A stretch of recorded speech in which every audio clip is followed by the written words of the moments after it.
So FAFSA stands for the Free Application for Federal Student Aid. College hopefuls and attendees fill it out every year to receive financial aid to help them pay for college. It's free to fill out, and any financial aid you receive, you can either accept or decline. The FAFSA is your ticket to grants, scholarships, and student loans that help you afford college. Filling out is free, quick, and you have nothing to lose by completing it, but tons of financial aid to potentially gain. Each state has a different financial aid process. Most are merged with the federal process in the FAFSA, which means if you complete the FAFSA, you've automatically completed your state's specific financial aid process. But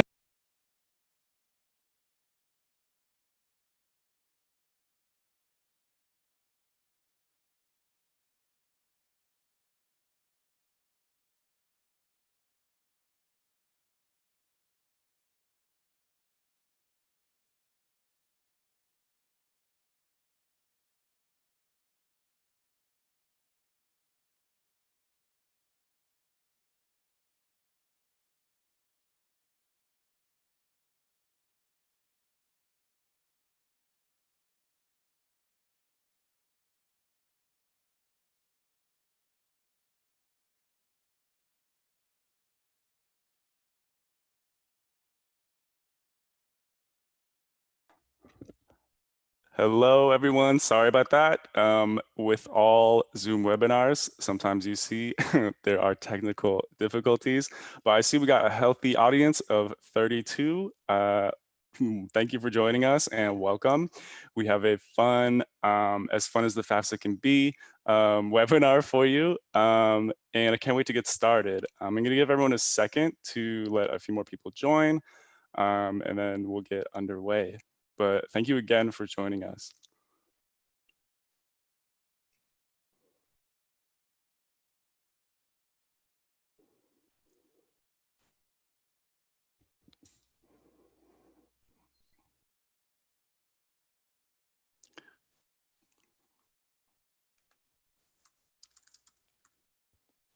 I see we got a question already. Ooh, we've already got someone from Florida. Where's everyone else from? Where's everybody joining us from? Was anyone here for the launch? Were you here last? It was Wednesday or Monday, excuse me. Long Beach, California, South Central, Estefania. Yes, you were here for the launch. Yes, Yvonne. Jennifer. Yes, Texas. Shane was here for the launch. Ooh, we've got everyone's in for another. I'm not as great as Jermaine, I'm gonna be honest with you straight up, but I'm excited that you guys came back, and this is gonna be an awesome panel on FAFSA. But cool, I see we have 36, so let's go ahead and get started. First of all, hey everybody, thanks for joining us today for Get Schooled After School. I'm David Childers, a program manager at Get Schooled. For those who don't know, Get Schooled is your free digital college and job advisor, and we created this webinar series to help make applying to college and finding a job easier. I'm super excited to kick off today's session on getting the most money for college by filing your FAFSA by introducing our guest presenter, Idera Adagun from C5LA. She's here to give you tons of info on completing your FAFSA, along with insights about the California DREAM Act and financial aid options for undocumented students. Idera's passion for higher education access and success started at a young age. Born and raised in Los Angeles, California, shout out, as a Nigerian American from a low-income family, Idera grew up hearing various perspectives on how succeeding in college would help her overcome the societal inequalities that came with her identities. This narrative persevered in her participation with various educational nonprofits in high school, all the way through receiving her Bachelor of Arts degree in Political Science and Africana Studies from Barnard College of Columbia University, class of 2015. In pursuit of supporting students like herself, Idera went on to complete a Master of Public Administration from the Evans School of Public Policy and Governance at the University of Washington, class of 2019. That's recent. Congrats.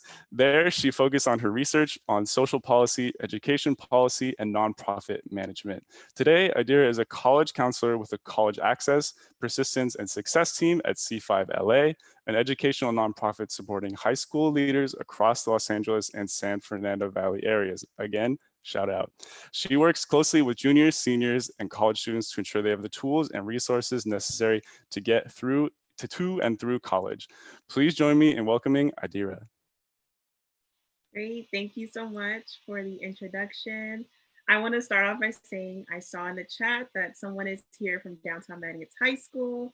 That is actually my high school, so shout out to you. It's very rare that I see someone for DMHS in the room, but as David said, my name is Idera, and I'm really excited to be here with you all from C5LA, talking a little bit more about the FAFSA application. So I will definitely want to start by encouraging you all to utilize the chat throughout this process and also the Q&A feature on Zoom, and as much participation as we can get through this 30-minute presentation would be great. So I'm going to go ahead and share my screen so we can get started.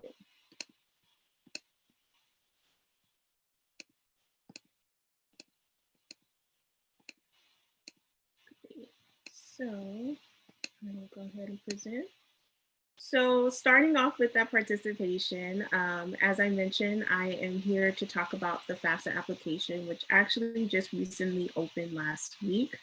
So a lot of you all have probably been getting some emails or talking with your college counselors if you're a senior in high school right now about the application process. But first, I want to see in the chat or by a thumbs up reaction, how many of you all know about FAFSA and what it's usually used for already? And in the chat, you can put, I already know, I know a little bit about it, I know something about it, but I'm not too sure, just so I can get a little, know a little bit. I see some things coming up in the chat. What is FAFSA? Great. Hopefully by the end of this presentation, you'll know the answer to that. So great. So it looks like a lot of you all really came into this presentation to learn more because you know slightly what FAFSA is used for and what it means, but hopefully by the end of this, you will have more of an understanding of all the sections you have to complete in order to be eligible for all of the financial aid provided through federal government and also higher education institutions. So starting off with a quick definition, FAFSA stands for the Free Application for Federal Student Aid. So FAFSA must be completed by students who are interested in attending a higher education institution in order to be eligible for federal grants, work study, loans, and also institutional scholarships and grants that are provided from the various institutions you may apply to. And as you can see, the priority deadline is October 1st in terms of the opening of the application to March 2nd. So March 2nd is a priority deadline, meaning that is a date we would advise you to submit your FAFSA application in order to be eligible for the most amount of financial aid you can receive from an institution. The actual deadline for FAFSA for an academic year is June 30th, but I don't want to push that because we definitely want you all to be eligible for as much aid as you can get. So March 2nd is the date that you want to aim for in terms of completing FAFSA. So in order to be eligible for FAFSA, these are the different guidelines. So FAFSA is only allowed to be filled out by citizens and eligible non-citizens. So eligible non-citizens are individuals or students who have an alien registration number, and citizens have a social security number. So you will need this information in order to start your application process.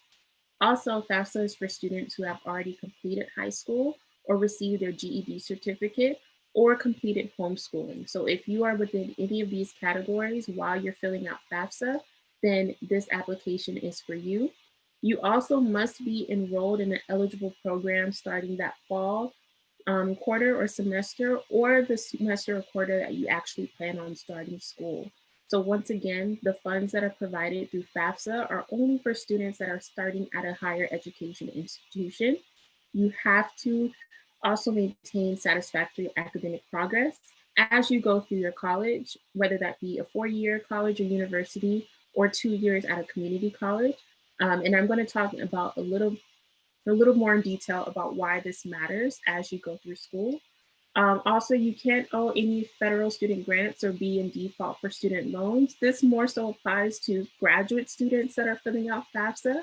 So, yes, after college, if you plan on going into professional school or getting your master's or your doctorate or your law degree, you will have to fill out FAFSA again. So, this application will be with you for a long time. And then also, eligibility says that you have to register or be registered with the selected service if you are a male and not currently on active duty. So that is another requirement set forth from the federal government that has to be upheld in order for you to be eligible for FAFSA. Once again, I encourage questions to come through in the chat. If you see anything or you're unsure of anything, I know we have time for questions and answers at the end of this presentation. So definitely start to ask them and we'll come back to them. But the first thing you have to do in order to fill out FAFSA is to set up an application. So as you can see here, the application account process is fairly easy. You just need to make a username, a safe password that's also strong, and you also need to provide your social security number and an email address that we can that they can use to contact you if anything needs to be communicated. This is the main website here that you will go to, so federalstudentaid.ed.gov. And once you go to that website, FAFSA will pop up. It'll be the first thing that you see on the screen, and you can start your application there. So in order to create an ID, you do need to have your social security or your alien registration number. There are guidelines on the application that helps to figure out if either of those fit your situation. And if not, I will talk about the California DREAM Act specifically for California students who are undocumented. And once you create your application, oops, I am sorry, didn't need to go to the website. Once you create your account information, you want to grab all of these necessary documents. So if you don't have any of them, it's okay. You can still fill out FAFSA and come back to it when you do gather those documents, but you need to have, as I already mentioned, your social security number and your alien registration number. You also need to have federal tax information or tax returns from your parents, legal guardians, or yourself. And we're going to talk a little bit about why you may need to have personal financial information for your own background. You also need to have records of untaxed income, cash savings, and bank account balances, and also investments other than the home in which you live in. Now, I know a lot of you all are probably wondering, do I have this? What are these things? A lot of this information is going to be held by your parents or your legal guardians. So during the FAFSA application process, it's very important that you maintain open communication with your parents and legal guardians so that they can help provide you with the information that you need. However, there's a great tool that you can utilize when filling out certain sections of the application that I'll talk about a little bit later, just in case you don't have these documents on hand. So there are a lot of sections a part of FAFSA, 8 including the confirmation and the sign and submit section. So I want to just give a brief overview of each of those sections because I know time is limited. We could be here all day talking about everything that's included in the FAFSA application.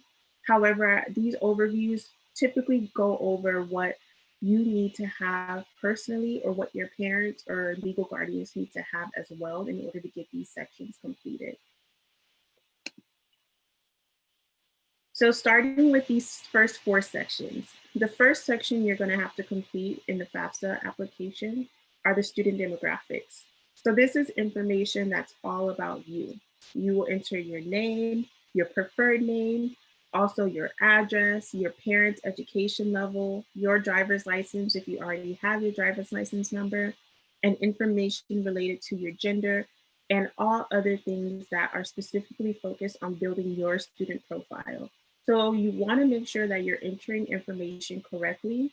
And if you know that things will change in the time that you are filling out this section, you can always come back to change that information or contact someone within FAFSA's student help profile, which is on the side of your application as you're filling it out. So it's great that you always have that support while you're going through the application. Also, you will have to have some of this information included into your other section. So you want to make sure you're entering important information correctly because some things you actually cannot go back and change. One of them being your social security number. So you want to make sure you have the right digits before you enter it. And also your birth date. You cannot go back into the FAFSA application to change either of these two things. So just make sure you're entering them in correctly and you're taking your time while filling out this section. The next section is the school selection section. So this is where you get to input all of the great schools that you plan on applying to. However, you can only enter 10 schools at once. So when you enter these schools, order does not matter. You don't have to put your number one choice first, as long as you put the 10 schools that you want to receive your financial aid application. And when you input these 10 schools, you're also going to have to select the way in which you will be living while you're in school. So there are three options. You can be living on campus, off campus, or with relatives and parents. So you will have to select this because FAFSA actually takes this into consideration when determining how much aid you'll be eligible for. It looks different when you're living at home with your parents and the finances that you need from when you're living on campus and you have to pay for room and board. So that's why they want to know what you think you're going to do when you're going to college. And once again, if this changes, that's completely fine. All of that will be communicated through the schools that you're going to. The next section is all about dependency status. So this is actually where you determine if you're going to focus on your personal financial information or your parents' financial information. So if you are considered an independent student, meaning you are solely responsible for yourself and all of your financial capacity, then you are considered an independent student and will input your own information.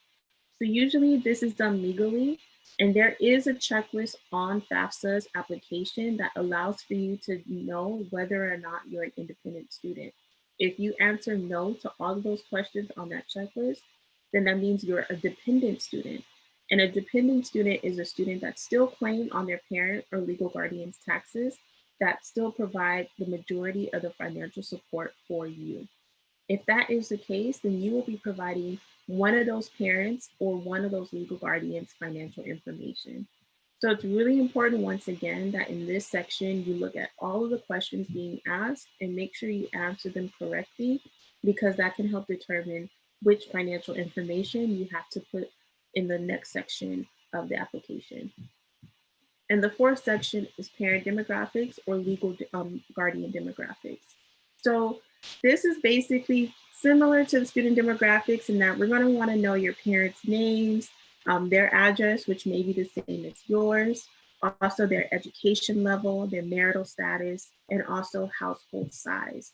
If you do not know this information, this is another point where you want to ask your parents or ask your legal guardians. One of the things that I want to note for this section in particular is that the Federal Service Aid website gives you definitions of what is considered a legal guardian. So this is someone who has been declared by state legal proceedings as a legal guardian over you. So unfortunately, if it's not done legally, you cannot input that parent or legal guardian's information. So some of you all who may live with your grandparents or relatives, you want to make sure that they weren't claimed as your legal guardians by talking with them and asking them, or by reaching out to the federal student aid for support in that section of the application. So I do see the chat going a little bit, so I know there are going to be some questions coming through. So definitely continue to ask them as I go over these next four sections. But I did want to give a quick overview in helping you figure out what information to include if you're putting your parents' information. So this is a really great flow chart that was provided through Federal Student Aid on their website that kind of gives you an idea of whose parents' information you can include.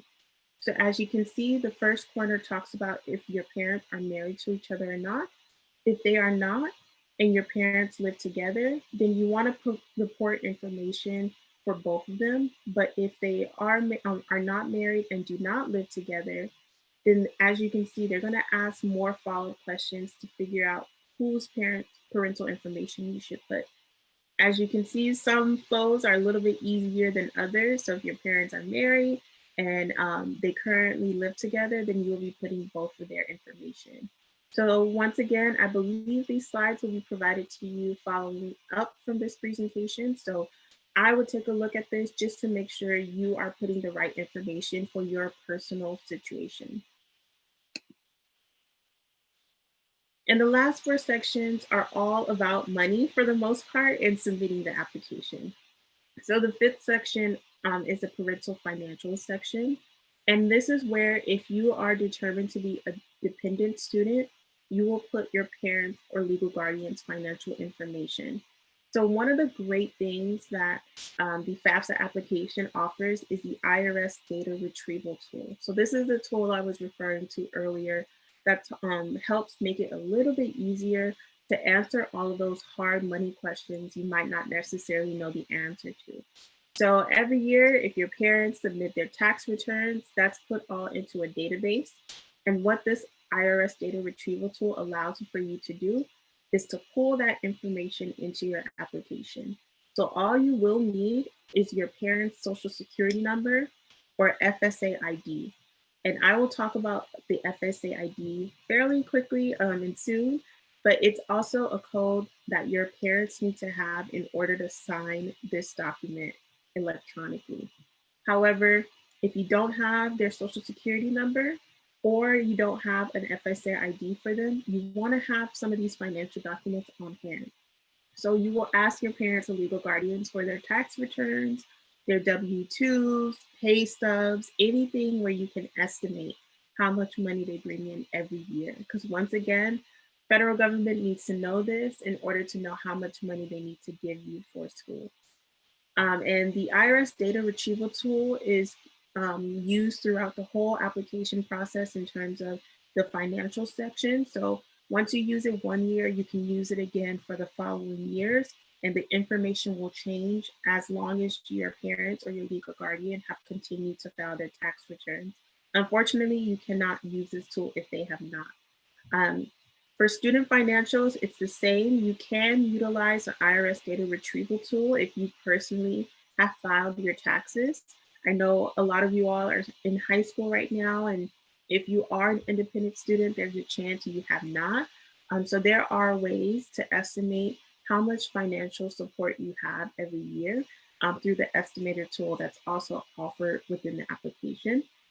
So a lot of the questions in the student financial section will be very fairly similar to the parental financial section.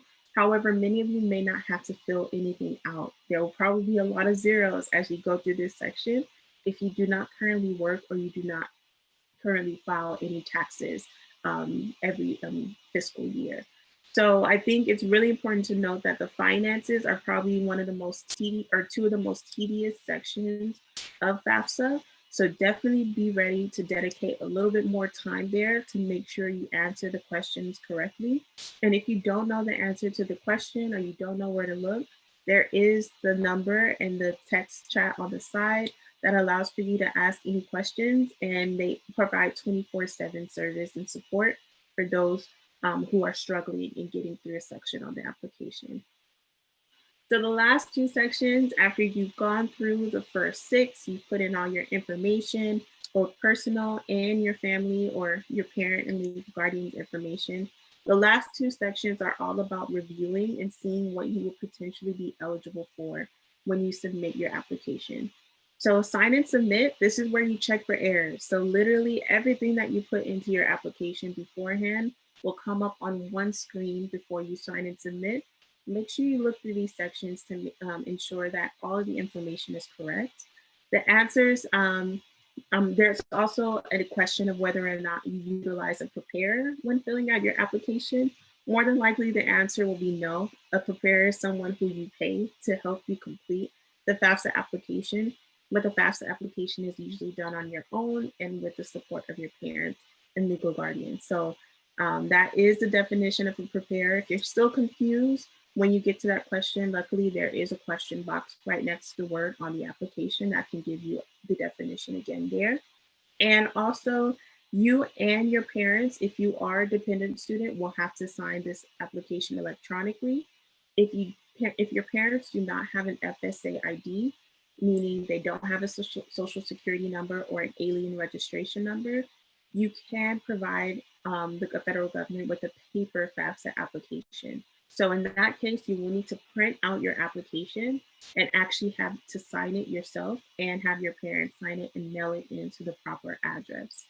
So that's a very rare occasion, but that is the way that they have to verify that all the information that you provided is correct, and you are legally binded to that information, which is what the signatures are for. And once you push that submit button, you will get a confirmation screen up on your computer right away. So the great thing about this confirmation screen is it gives you a lot of estimates based off of the information that you put into the application. And one of those things that will come up is your expected family contribution number. So this is a decimal amount that is sometimes confusing to students when they first get it. However, all of the institutions that you're applying to will know what to do with that number. So you don't have to worry about that at all. However, your expected family contribution is used to determine how much you and your parents will be responsible for paying out of pocket before you get to school.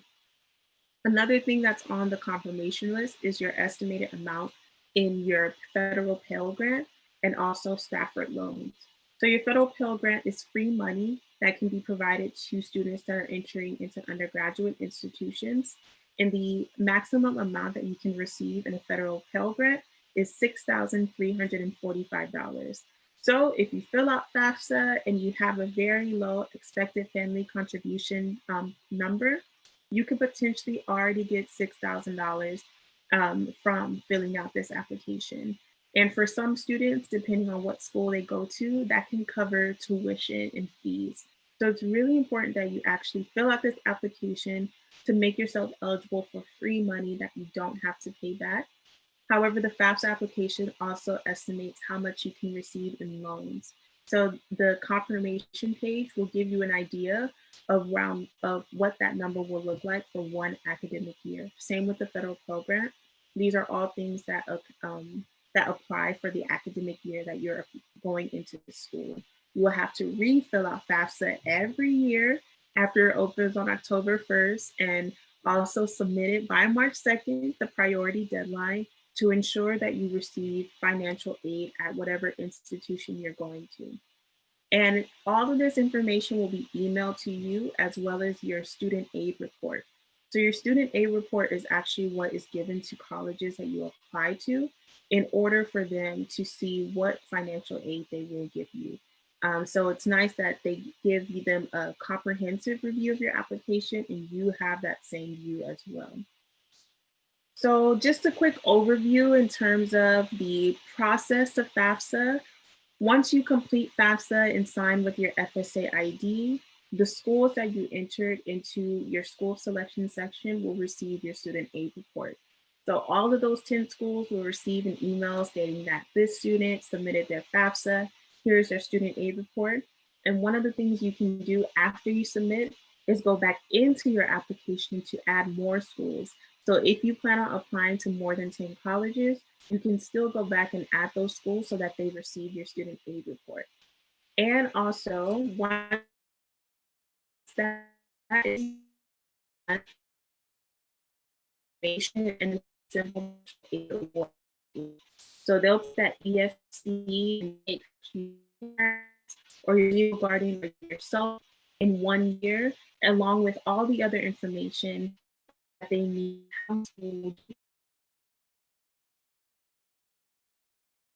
will actually review all of those financial aid packages, choose the best one that speaks to you personally, and attend that school. So, all of this is to say that you definitely want as much financial aid as you can get when going to college. And the only way you can get that is through filling out FAFSA. As the video showed, a lot of states are similar in terms of their financial aid requirements, and they align with the federal application. So definitely get this application in by March 2nd so you can be eligible for those grants, those loans, and work study awards as well. And since I am from California, LA, represent, I also wanted to mention the California Dream Act. So, the California Dream Act is a law that allows for undocumented or non resident students to apply for financial aid for college as long as they qualify as a non resident or eligible non resident. So, these are the types of aid that the California Dream Act makes you eligible for. There's Cal grants, there's UC grants, state university grants. A lot of times it makes you eligible for in-state tuition, and also EOP or Educational Opportunity Program grants and Dream loans. So if you are an undocumented student living in the state of California, you will still be eligible for financial aid through this separate application process. So these are the things that you need in order to be eligible. It runs at the same time as FAFSA. So the California Dream Act application is open right now. The priority deadline is March 2nd. These are also hyperlinks. So if you receive these slides, you can go to the paper application and the application worksheet for this academic year. However, these are the requirements. In order to be considered or receive non-resident exemption, you have to have attended a California high school for at least 3 years and also graduated from that high school. And you will also have to be registered and enrolled in accredited California school or California college or university. So I want to reiterate that the California Dream Act and the federal aid that's provided, the state aid that's provided is only for California schools. So unfortunately, you cannot fill out this application and attend the school in New York or Florida. It is only for California specific schools. So, with that being said, I think it's important to note that there's a lot of financial support out there for you all in college. So, if you're coming to a point where you're like, I don't know if I should apply here, I don't know if I can afford it, or you're becoming overwhelmed looking at that sticker price, there is so much money that you can get to make that dream more of a reality. So, definitely fill out FAFSA by the priority deadline, March 2nd, to receive as much aid as you can get. But I will cut the presentation there and take any questions that have been coming through. And I will turn to David to help me out in terms of reading some of those questions. Yes, thank you so much for all of that information. That was amazing and super thorough, which I super appreciate. I think everyone else does too. Just FYI, all of this presentation will be available on our site. I'm dropping the link below if you're ever like, I want to go back and look at that information, or I want to watch this amazing presentation over again to see what I missed. That link is right there. I saw a great question. An easy one to start out with would be, how long does the FAFSA take? Carol said it seems tedious. Yes, so actually the website says it takes at least an hour to fill out. Personally, I have taken more than an hour Mhm. to fill out FAFSA. I think the best way to fill out FAFSA is actually to start early and be able to come back to it. So saving your application as you go through the section so that you can proofread, make sure you have the right information. I know personally when I asked my mom for stuff when I was filling out high school applications, it took more than an hour to get. So it's definitely important that you start early and give yourself that time to work through it. But if you sit down and put all the information in at once, it should take, according to the website, an hour long to complete. Perfect. So don't don't get too intimidated. Right. So another one, is FAFSA for only Californians or for all of the US? It's for all of the US. So it is what makes you eligible for federal government money that they set aside to provide college students. So no matter what school you attend, whether it be community college, whether it be a 4-year public or private institution, they will require that you fill out FAFSA in order to be eligible for financial aid. And also in in order to be eligible for certain university grants and scholarships, you have to have FAFSA filled out. I know it's another presentation or another hour, but for private schools in particular, you have to also fill out the CSS profile, which makes you eligible for even more financial aid. So if you plan on attending a private school, you have to fill out both FAFSA and the CSS profile. Nice. Perfect. Carol asked, Um, can you fill out the FAFSA without your parents? Yes, so you can fill out that information. I will state that if you are a dependent student, you are going to need some information from them. So even if they're not there right next to you, you may have to start collecting a lot of the information that will be required for the application. So that means getting their social security number, if they can pull out their tax returns for you so that you have it next to you while filling it out. That is really important. I will say I was that student in high school that kind of did a lot of these things myself, but I Mm-hmm. did still need to have that information in order to successfully complete the application. I understand there may be situations where you all are maybe considered independent students, or you're in foster youth, or different situations that prevent you from having that information. But that won't necessarily stop you from filling out that application. So the great thing about the application is there are different supports and questions that are already answered in order to guide you through how you will answer those questions if you don't have the information. Definitely. And Ashley has a really good tie into that question. She said, personally, my parent hasn't done their taxes. I Mhm. told my parent I need it ASAP. Do you think I have enough time to fill out the FAFSA on time, even without that info? Yes, yes. So, fortunately, you can still fill out FAFSA without having your taxes filed or without having your parents' tax returns. There is a question when you decide or where you start putting in that financial information where it states or asks if your parents have filed, if they will file, or if they have not filed.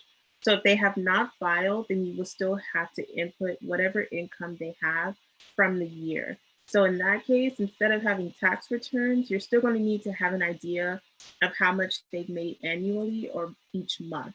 And the great thing about the application is they have an estimator tool where you can input that number and they actually calculate how much your parents or legal guardians may have made in that fiscal year. So Mm, if you don't that have tool is tax huge. returns, yeah, it's great. Hmm. Literally add things up for you. You can put that number into your application, and that's the information that you can include if you don't have tax returns. Perfect. Ismahan has another great, every FAFSA question is kind of tricky, but this is another like great important one. He asked, what if you are dependent in one time, but change to independent status? Well, you didn't have a job, but you got a job and are now paying taxes. So your sort of financial or personal situation changed. Or I know in another circumstance, you become an independent student when you turn 24. What if you make that like flip while in college from dependent to independent?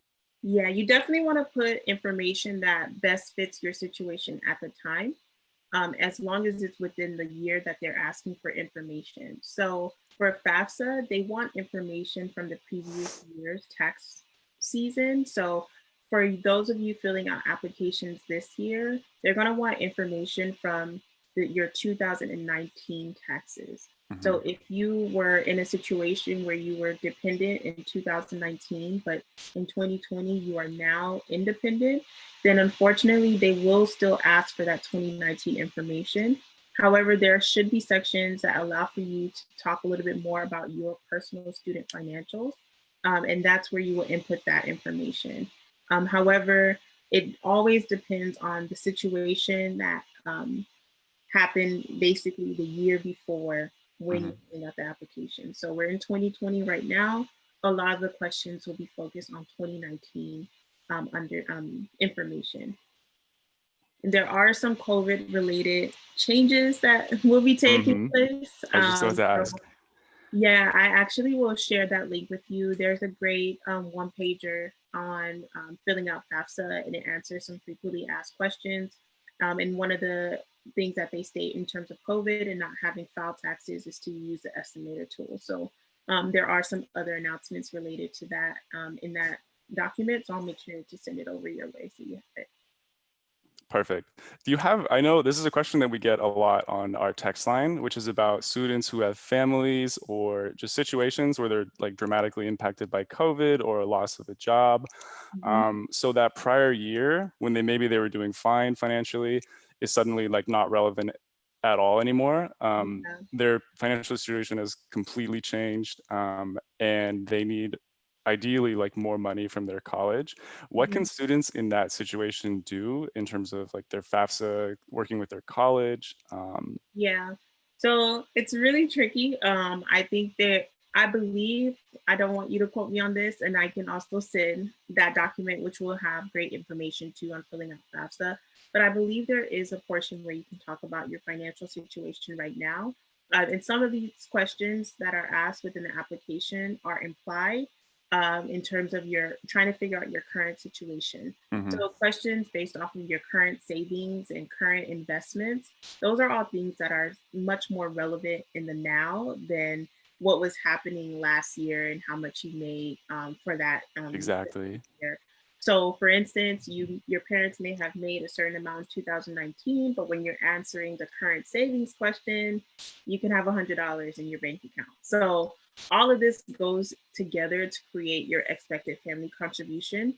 And one of the great things is that a lot of schools that you apply to when creating your financial aid package look more to your current situations through those questions in FAFSA and also what you put in your application. So, for instance, if you're applying to a private school, I believe some schools actually on the Common Application have a COVID question now related to how you've been impacted by COVID and how it's impacted you academically, financially, mentally. So that's another space where you can talk a little bit more about your um, financial turmoil that a lot of families are going through right now and how that will impact you going to that specific school. Perfect. Thank you so much. Mhm. I know that's a big one for at least a lot of students that get schooled and probably just everywhere. Um, Carol asked, is there anyone who can help me do this? Which is a great question. It allows us to plug our own text line. If you have any questions about the FAFSA and want live responses or to work with one of our team members that gets schooled who can walk you through the FAFSA every step of the way, just text FAFSA to 335577 and we can help you with that. And I know, Idera, that C5 LA, if we have the LA locals, which I know we do in here, is also a resource. Yes, definitely. I don't know if this is the right time to plug, but we actually are having an event that we are really, really excited about called College Day. And let me pull up that information for you all so you can see some of the things that we will be going over. But since this event is virtual, it is open to anyone who is interested. So if you're not in California, you can still attend. And as you can see, once my computer loads, we will be focusing on a variety of subjects and topics through different grade levels. So if you're in ninth grade, we'll be talking a little bit more about that transition into high school and some of the things you can focus on versus being in 12th grade and getting through the college application process and writing those essays and getting these financial aid applications done. So if you are looking for more information related to some of the categories and things you see, we are having this event this Saturday on Zoom, so virtual. So Hmm. really excited. Yeah. From 10 a.m. to 2:45 p.m. And I also want to note that parents and family members are invited as well. So in the flyer that you all provided, the links are hyperlinked here. So if you're a student that wants to come, just click this button and it'll take you to the RSVP form. And if you have any parents or family members that want to come, the link is also here. And registration is the only way you can get the Zoom link for the actual day of the event. So definitely tune in if you can. Hmm. And you can't be there for the whole time, that's completely fine. We're going to be doing rotation, so you'll get a lot of information. Yep, that's gonna be awesome. Definitely attend. Jennifer said that she went back in ninth grade and thought the info was really good. So if you need any more testimony, like look no further. It's gonna be awesome. I know I jumped the gun with the plug there, but we can get back to Q&A. I know there are still a few really, really great questions. Kiara asked, how about if you live with your parents but then want to move out? How does that impact your FAFSA filing? Yes, so they don't really ask a lot of questions based on your living situation. Mhm. So in terms of the school selection section, where you input how you will be living, I think that's where you would know you want to live on campus or off campus. And that helps to determine how much aid you'll receive. So for those students who are not living with family members or relatives, they typically receive more aid because we know that you will have to support room and board fees or personal rent. So if you plan on living away from your parents or relatives while you're in school, just make sure you note it there. Perfect. I think we have time for a couple more. I know we're hitting the end of our time, but I just want to make sure everyone who asked a question gets theirs answered.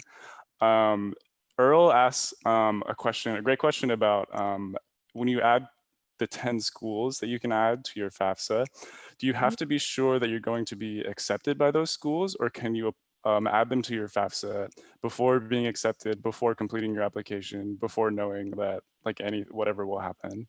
Yes, so that's a great question. You can add whatever school you're interested in attending. You don't Hmm. have to know if you're going to get in. It can be one of your dream schools that you want to have your financial aid information just in case. But literally, any school that you're interested in going to, you want to include them into your FAFSA application. It's very similar to sending your score reports when you take your SAT or you have AP scores that you send to institutions that you don't necessarily know you're going to get into, but they'll have that information on file. So if it's more than 10 schools, as I mentioned, make sure you go back into your application and add those schools. So it's okay if you delete and then add more. Hmm. All of those schools will still receive your student aid report. Yeah, they make that so confusing. We always get questions about that one. Yeah, I applied to way too many schools when I was going to college.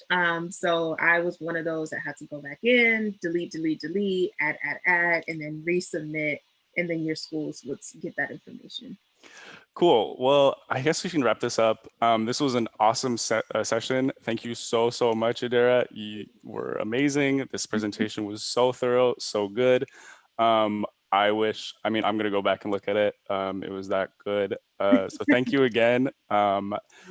Just to remind everyone again, for an in-depth walkthrough of the FAFSA, join C5LA's College Day 2.0 on October 10th.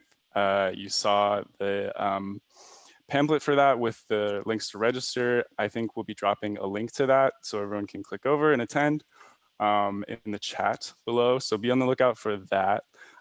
If you have any questions about the FAFSA, as always, like text us at Get Schooled 335577. Throw in FAFSA, and we'll get back to you ASAP and walk you through any questions that you have. Our next webinar, join us on Wednesday, the October 14th at 4 p.m. for a webinar on resumes, Resume 101. We'll be sitting down with Dalia Rosales, an HR manager at EP Wealth Advisors, which will give you tons of tips on how to build your resume. So if you're looking for a job, how to build your career, how to build your resume, definitely tune into that. I'm also super psyched to announce that we have 2 winners for our $50 Visa card giveaway. A big congrats to Shane Koch and Kiera Herrera. Congrats, that's dope. Text us, text hello to 335577 to claim your prize. Again, congrats, that's fun. And thank you so much for joining us. For more information, visit getschool.com or text us your questions, again, to 335577. And again, thank you so much, Idera. This was amazing. It was a pleasure being your co-host. And yeah, thank you again. Thank you. This was amazing. I wish you all the best of luck. Definitely going to reiterate, I will drop in the chat now. Come to College Day if you want more great information, or visit c5la.org. We have some great resources on our website that can help guide you through the rigorous but rewarding college application process. Exactly. Yes, that's exactly what the FAFSA is. You're So right. check that out. Go attend that October 10th, everyone. But again, thank you so much. Bye, guys.